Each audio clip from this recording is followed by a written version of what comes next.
Ne sous-estimez pas le pouvoir de la pensée négative. À quoi je fais référence? Une pensée, elle est positive ou négative. Mais d'une manière ou d'une autre, elle n'est pas neutre. Ça n'existe pas. Elle est positive ou négative.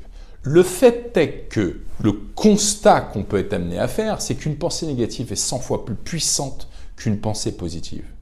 Donc comprenez bien une chose, c'est que dans ce business d'agent immobilier, votre mental, votre mindset doit être fort.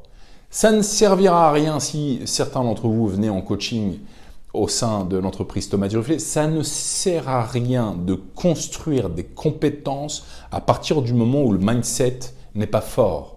À partir du moment où votre état d'esprit n'est pas bon.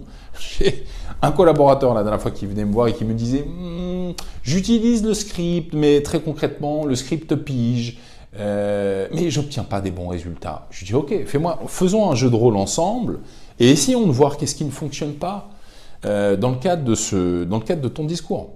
Donc on commence et cette personne, cet agent commence à suivre ce script mais avec une voix dépressive. Non, je vous dis très honnêtement, l'agent était négatif. L'agent était convaincu dès le début de l'appel que la personne allait raccrocher et qu'il ne servait absolument à rien.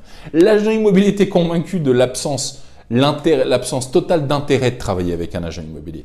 Mais j'ai envie de vous dire, si le mindset n'est pas bon dès le démarrage, si quand vous prenez votre téléphone pour faire un appel pige, vous n'êtes pas convaincu d'être une opportunité unique pour votre interlocuteur, une opportunité unique pour qu'il vende plus cher, plus vite et d'une manière plus sécurisée, si vous n'en êtes pas convaincu par vous-même, mais ça ne sert à rien de prendre votre téléphone.